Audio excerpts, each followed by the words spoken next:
Hola, hola, sí, en el día de hoy vamos a viajar en el tiempo para tejer un saco. Aquí estoy un poco caracterizada para la época que vamos, que es en los años 70, exactamente, finales de los 70, y vamos a desarrollar un proyecto de reutilización que tiene mucho que ver con esa época. Y el día de hoy vamos a reutilizar las fibras de un suéter textil que compré de segunda y no me gustó, pero quise transformarlo en otra cosa en vez de devolverlo, porque es que devolver los tejidos es bastante complicado, porque miran si tiene una motica y si tiene una motica pues ya no sirve para venderse. Así que acompáñenme en esta aventura viajando en el tiempo a los años 70 y vamos a ver cómo nos sale este proyecto. Y es que desde hace un tiempo vengo viendo cómo personas toman sacos de segunda o suéteres de segunda y los desbaratan para recuperar su lana. Yo dije, ¿por qué no? Ustedes saben el impacto que tiene todo el fast fashion y todas las prendas que utilizamos, es muchísimo. No más de emisiones de gases de efecto invernadero, la industria textil genera entre el 8 y el 10% de todas las del planeta de CO2, más que la aviación internacional y que el transporte marítimo combinados. Y además se proyecta que el sector alcance 2.8 mil millones de toneladas de CO2 para el 2030 si no se cambia su modelo. Cada prenda de fast fashion puede generar alrededor de 11.5 kilogramos de CO2 por unidad producida dependiendo del material y de transporte. Y allí hay fibras derivadas del petróleo, una producción masiva acelerada y un transporte global constante porque vienen desde el otro lado del mundo. Y a eso súmale que solo lo utilicemos un par de veces y la desechemos como si no hubiera un mañana. Eso además tiene un problema de generación de residuos que resultan mal gestionados o resultan abandonados, contaminando cualquier parte del mundo, porque la ropa es muy difícil de reciclar, y en particular este tipo de textiles que son tejidos porque se ponen motosos, se les puede salir una hebra, etcétera, etcétera. Entonces, con esta propuesta de recuperar el hilo de un tejido, vamos a hacer el ensayo, vamos a probar que sí se puede reutilizar y se puede tejer otra prenda. Y dirás tú, pero si la prenda viene perfectamente, ¿por qué no la usas así? Porque no me gustó el diseño. No me gusta que esté abierto el cuello por adelante y por detrás, entonces pues lo vamos a cambiar a mi estilo. Y en este video ustedes van a ver esa curva de aprendizaje desde aprender a utilizar este devanador, que a propósito no sabía que la herramienta que vamos a utilizar más adelante había un devanador también, un poco vintage, pero bueno, este es nuevo, este es de plástico y aquí aprendiéndolo a usar, ya desbaratando y obteniendo el hilo, pues lo vamos a organizar para que sea mucho más fácil poderlo recuperar. Y lo más revolucionario de todo esto es que vamos a hacerlo con nuestras propias manos. Si bien podemos conseguir prendas muy fácil en cualquier parte y como nosotros queramos, pues esta vez vamos a tener el desafío de confeccionar una propia para ver todo el trabajo que hay detrás y lo que necesitamos hacer para tener una prenda linda. Y aquí ven toda la lana que salió, que si Dios quiere la vamos a aprovechar toda. Y aquí les cuento también que yo desde adolescente aprendí a tejer. Pero en este caso no lo voy a hacer a mano porque me demoraría mucho y este video se volvería de meses, pero no, lo vamos a hacer en unos días. Y aquí empieza nuestro viaje en el tiempo con la herramienta que vamos a utilizar, que tal vez hayas visto alguna en la casa de tu abuelita una vez en tu vida, y si no, pues te la voy a presentar. Es una máquina tejedora y esta máquina tejedora es de la marca Singer, de la referencia Memomatic 327, que fue fabricada por la empresa estadounidense Singer Corporation, una compañía fundada en 1851 y considerada pionera en la producción masiva de máquinas textiles domésticas, llegando a ser el mayor fabricante del mundo en su sector desde el siglo XIX. Y aunque entre 1960 y 1980 Singer era famosa por las máquinas de coser, en esos años expandió el catálogo para las máquinas de tejer domésticas como parte de la estrategia para dominar el mercado completo de la confección casera. ¿Y por qué casera?, te preguntarás tú, porque en esa época era mucho más costoso comprar ropa. Entonces, ¿qué hacían las personas o qué hacían las amas de casa? Hacerse su propia ropita. Y este modelo de Memomatic 327 se introdujo aproximadamente a mediados de la década de los 70s. Y además de eso se supone que más o menos fue lanzada en el año 1977, así que pónganle la edad que tiene esta máquina. Y donde ven el loguito todavía tiene el plástico que está cubriendo el Singer. Y en esa época usted no se imagina la berraquera y la tecnología que esto traía. Es una máquina de tejer doméstica de galga estándar diseñada para producir prendas con rapidez y uniformidad. Estas máquinas representaban una especie de computadora mecánica textil donde el patrón quedaba memorizado físicamente en el mecanismo. Y aquí va lo que tiene. Tiene sistema de agujas metálicas alineadas horizontalmente, un control automático de tensión del hilo, sistema de memoria mecánica de patrones, tarjetas perforadas o mecanismo interno para reproducir diseños, que eso es muy bonito y lo vamos a ensayar más adelante. Tiene capacidad para tejer prendas completas como suéteres, chaquetas, vestidos, media pantalón, prendas infantiles, cobijas, lo que tú quieras. ¿Y para qué se inventaron esta Memomatic y estas máquinas tejedoras que en esa época también fueron muy de moda? Para usarlas en la casa. Iba principalmente dirigido a mujeres amas de casa, entusiastas del tejido, pequeñas emprendedoras, y les permitía producir prendas en casa con calidad casi industrial. Durante los años 70 y 80, Singer comenzó a fabricar máquinas de tejer que eran técnicamente similares a las producidas por empresas japonesas como Silver Reed, Studio, Knitmaster, y he visto otras por ahí en internet que ahorita no me acuerdo. Estas máquinas compartían diseños y tecnología y en algunos mercados se vendían bajo distintas marcas, aunque el mecanismo fuera el mismo. Y gracias a Dios descubrí eso porque así fue que encontré el manual en internet de la máquina para poderla usar adecuadamente. Y la historia de esta en particular es que era de mi tía y también la utilizaba mi abuelita, y mi tía la utilizó como un medio de fabricación de sacos para poderlos comercializar y de esa manera financiar sus estudios universitarios. Así que ha sido muy bien utilizada. Y además está en muy buen estado, aunque el plástico cambió un poquito de color porque era del color beige que ustedes ven por ahí en el centro y se convirtió en anaranjado. Todo el mecanismo y todo el sistema metálico está muy bien y más adelante van a ver cómo funciona. Estas máquinas dejaron de producirse en el momento que hubo cambios económicos globales desde los años 80, donde la ropa industrial se convirtió en algo mucho más económico. La producción masiva desplazó la producción doméstica, entonces pues ya no era económicamente necesario fabricar la ropa en casa. Hubo cambios sociales también donde menos personas aprendían tejido o costura, que bueno, en este no fue el caso. La estrategia empresarial también de la marca redujo su enfoque en máquinas de tejer y equipos especializados y se centró más en máquinas de coser y otros equipos más industriales, y además apareció la tecnología digital con máquinas mucho más modernas que eran electrónicas o programables, que son las que existen ahora. Mientras ustedes ven estas imágenes han podido apreciar cómo el cartón se ha conservado a través de los años, aunque se ve un poco deteriorado, pero no está completamente degradado ni roto, está tal vez un poco húmedo, pero incluso la impresión gráfica de las máquinas, de la referencia, todo se ve muy bien. Y además el icopor que viene cubriendo esta máquina y protegiéndola, que además estoy tratando de limpiarlo muy bien a riesgo de que me salte una araña gigante. Y pues sí, aquí estoy armando la máquina. Disculpen que estoy así sin maquillaje ni nada, pero aquí estamos trabajando. Y si ustedes se han preguntado alguna vez cuánto tiempo dura el icopor, aquí está la respuesta. Esta máquina Singer es de la familia y tiene más o menos unos 30 años, si no más. Es como de los años 80. Y pues finalmente tenemos ese cartón que ustedes están viendo que ha aguantado muchísimo tiempo guardado. Y el icopor que ustedes, como les digo, también si se han preguntado cuánto dura, pues ahí está la prueba. Sigue cuidándola, protegiéndola de los golpes y que se mantenga mientras está guardada. Entonces, sigamos con lo que estamos. Les van a decir, ¿para qué me pongo yo a trabajar, a desempolvar esta máquina que es una viejera? Pues resulta que es importante que nosotros reutilicemos lo que ya tenemos. Aquí mi tía me hizo el favor de prestármela, me permitió armarla, traérmela para la casa para ver en qué estado estaba, porque ella también quiere saber cómo está, porque lleva mucho tiempo guardada. Y pues aquí vamos a hacer ese intento, vamos a armarla. Yo me acuerdo más o menos cómo funcionaba porque cuando era pequeña me encantaba jugar con ella y con otra que tenían, porque tenía unos botones que parecían una casetera, entonces era delicioso oprimirlos y jugar con ellos. Y acá les hablo también un poco de la durabilidad que tienen los materiales. Aunque el plástico haya cambiado de color, eso no quiere decir que esté en mal estado o que esté a punto de romperse, porque lo que pasa con el plástico a través del tiempo es que se degrada, se empieza a rajar y se empieza a descomponer, pues no biológicamente, pero sí a degradar. Y eso quiere decir que empieza a perder su resistencia o algunas de sus otras características, inclusive el color, que no he tratado de restaurarlo, pero digamos que no es necesario. La parte metálica, si ustedes no me creen, pues no tiene nada de óxido. Lo único que hicimos fue limpiarla muy bien. Estos mecanismos también utilizan grasa, entonces pues la idea fue quitársela un poco porque pues es grasa de hace unos 30 años. La limpiamos también, quedó muy bien, la aspiramos por el tema de las arañas, que afortunadamente no salió ninguna. Y además de eso había que dejar muy limpias las agujas para que en el momento de colocar hilo o lana o lo que fuera no se fueran a ensuciar o no se fuera pues a contaminar. Otra cosa es que si están pegachentas o si están pues en mal estado esas agujas, pues no se van a mover fácilmente cuando pase el carro y pues no van a hacer que funcione bien la máquina.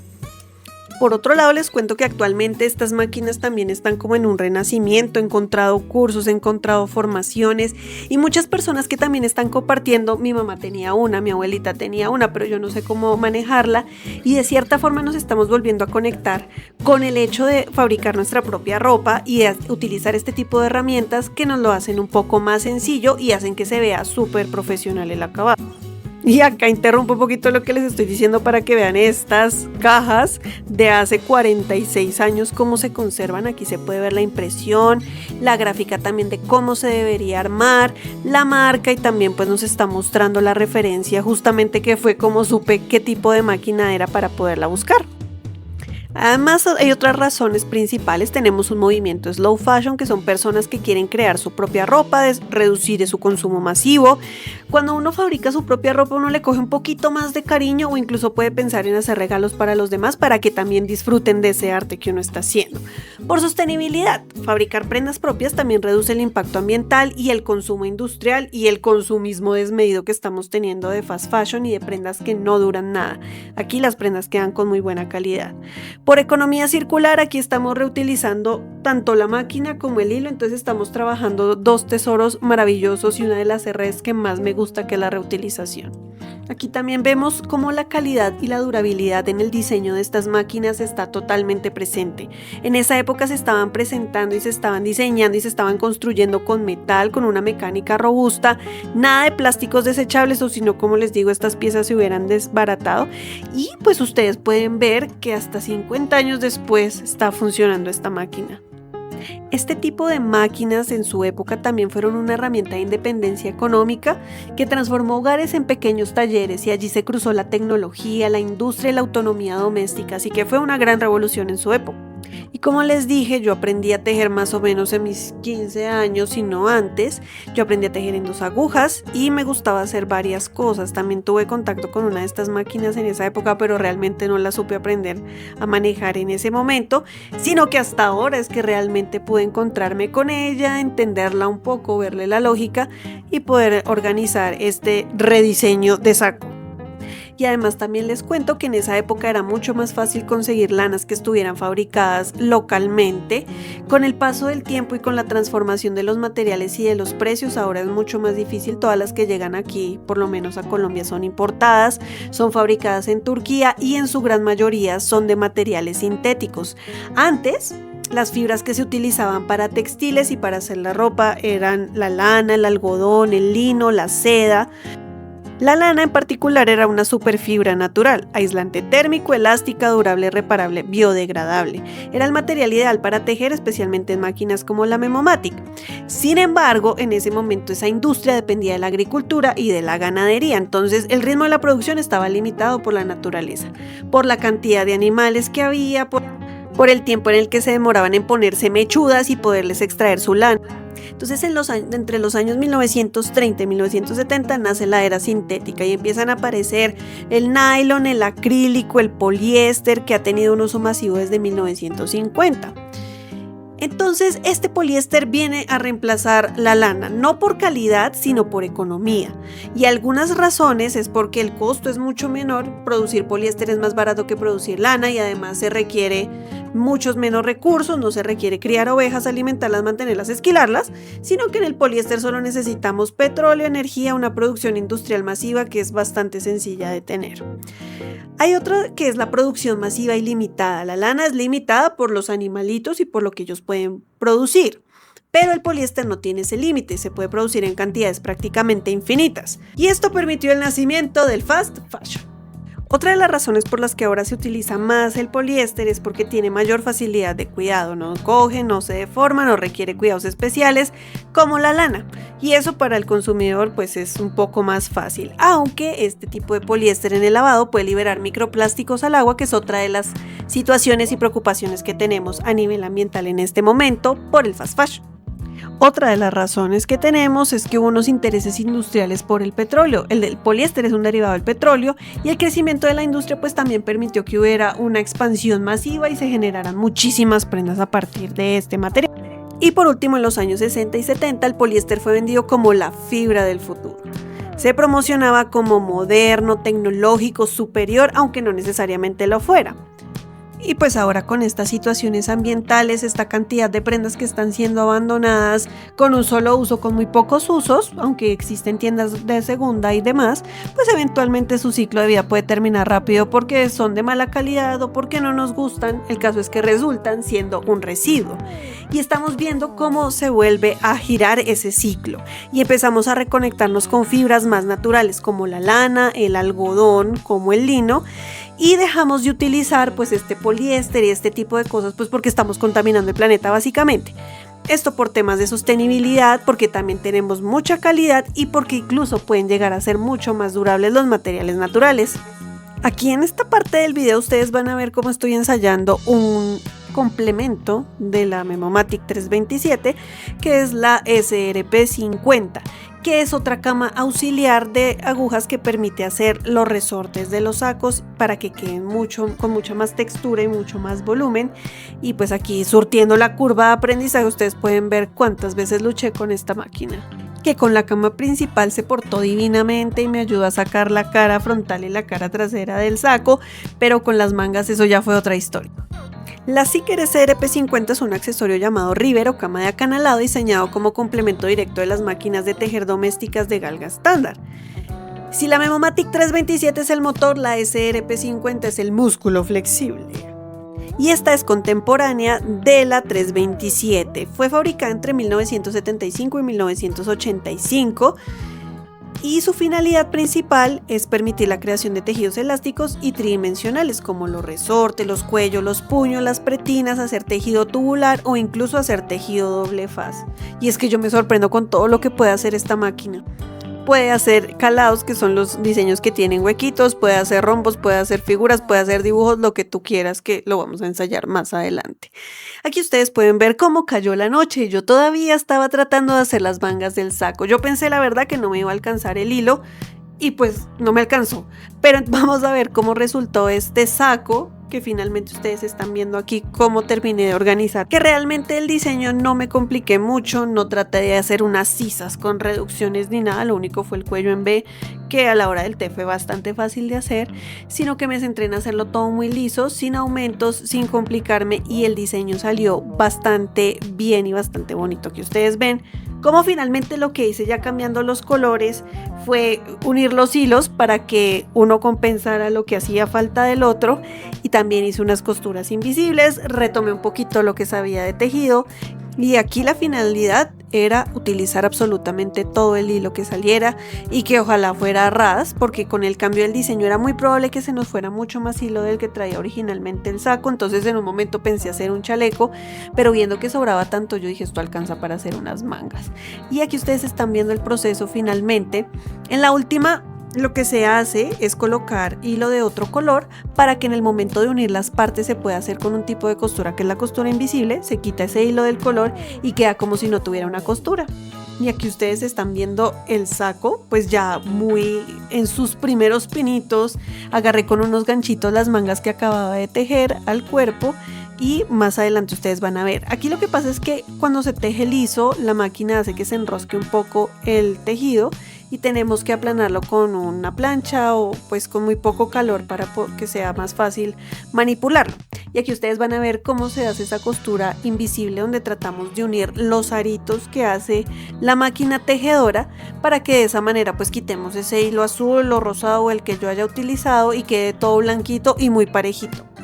Y aquí en este tipo de proyectos, como todas las manualidades, tenemos una montaña rusa de emociones donde tenemos que afrontar que nos funcione, que no nos funcione y volver a empezar, que siempre es lo más difícil.